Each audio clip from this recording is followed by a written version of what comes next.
माननीय अध्यक्ष जी, आज एक बहुत महत्वपूर्ण विधेयक लेकर इस सम्मानीय सदन के सामने मैं उपस्थित हुआ हूं।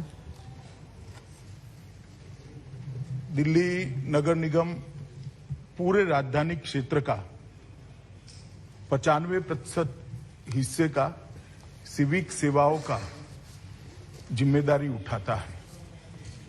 लगभग 1,20,000 कर्मचारी तीनों निगमों के इकट्ठा होकर इसके तहत काम करते हैं। राजधानी क्षेत्र के होने के कारण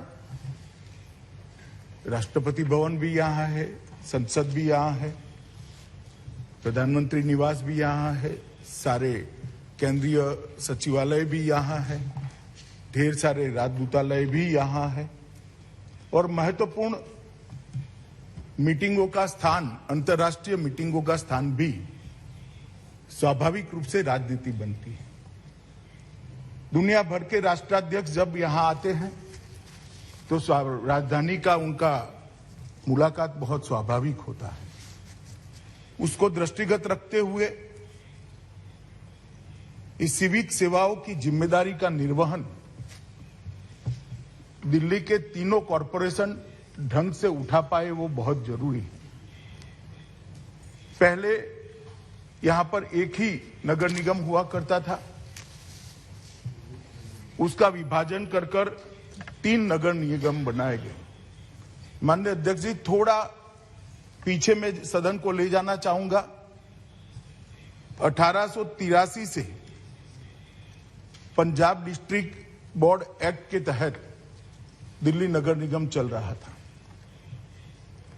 1957 में दिल्ली नगर निगम की एक्ट के द्वारा स्थापना हुई और 1993 और 2011 में संशोधन हुए और अंततोगत्वा उत्तरी नगर निगम दिल्ली, दक्षिणी नगर निगम दिल्ली और पूर्वी नगर निगम दिल्ली 3 निगमों में इसका बंटवारा हुआ। बंटवारे के कारण, बंटवारे के पीछे की मंशा मैंने पूरे गृह विभाग की फाइलें खंगाली है, बहुत स्पष्टता से मालूम नहीं पड़ती। इसलिए मैं मेरी मर्यादा भी सदन के सामने रखता हूं, क्योंकि मुझे बताना चाहिए था सदन को कि इस निगम का बंटवारा क्यों हुआ था, किस आशय से हुआ था, क्या ध्येय को सामने रखकर किया गया था। मगर जितना, आप तो मंत्री नहीं थे दादा उस वक्त, फाइल मैंने देखी है, ऐसा भी नहीं लिखा है, ऐसा भी नहीं लिखा है। माननीय अध्यक्ष जी, लेजिस्लेटर की मंशा जाने बगैर में आज ये 10 साल के 12 से 22 का अनुभव जो हमारे सामने आया है, इसका एनालिसिस कर उसका बारीक विश्लेषण और तथ्य जो सामने आए हैं, इसके कारण इस सरकार निर्णय पर पहुंची है कि फिर से एक बार ये तीनों निगमों को एक कर पूर्ववत स्थिति की जाए। क्योंकि ये जो बंटवारा हुआ था वो माननीय अध्यक्ष जी आनंद फानंद में किया गया बंटवारा था।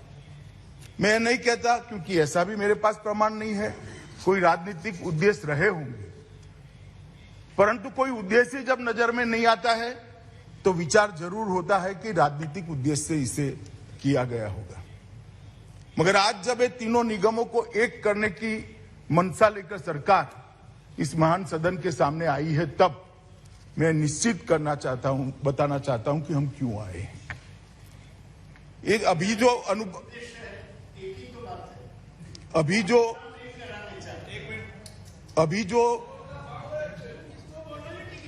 जो तीनों निगमों के 10 साल चलने के बाद चीजें सामने आई हैं, वो ये है कि तीनों निगमों के बीच में नीतियों के बारे में एक रूपता नहीं है।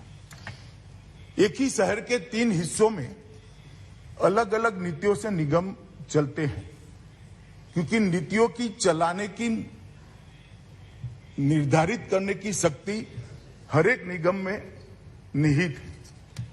हर निगम के बोर्ड को अधिकार है कि वो अपने चलाने की नीतियों को तय करे। कार्मिकों की सेवा की शर्तों में और स्थितियों में भी एक रूपता नहीं रही है। ये एनोमली के कारण ढेर सारा असंतोष कार्मिकों के बीच में भी नजर में आया है और संसाधनों और दायित्वों का जब निगमों को बांटा गया तब बहुत सोच समझकर इसका बंटवारा नहीं किया गया। 3 निगम में से एक निगम तो हमेशा सरप्लस रहेगा उनकी इनकम की दृष्टि से और बाकी 2 निगमों की लायबिलिटी ज्यादा होगी मगर इनकम कम होगी।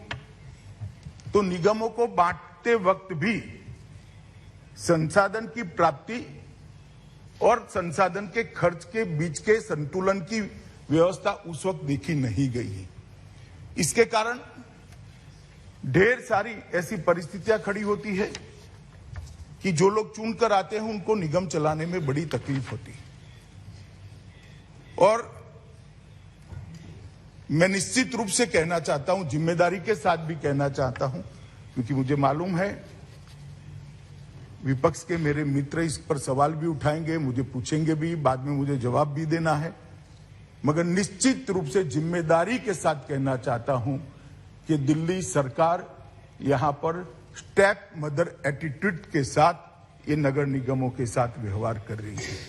एक सौतेली मां जैसा व्यवहार हो रहा है और इसके कारण ये सारे नगर निगम अपनी ड्यूटियों का, अपने दायित्वों का निर्वहन करने के लिए अपने आप को पर्याप्त संसाधनों से लैस नहीं पा रहे। इसलिए ये जो बिल लेकर मैं आया हूं उसमें इतने उद्देश्य ये बिल के द्वारा मैं सदन के सामने रखना चाहता हूं। जो 3 नगर निगम है इसको एक कर फिर से एक बार दिल्ली नगर निगम 1 बनाया जाए। संसाधन और सहकारितावादी और सामरिक योजना के दृष्टि से एक ही निगम पूरे दिल्ली की सभी सिविक सेवाओं का ध्यान रखेगा तो ये उचित होगा।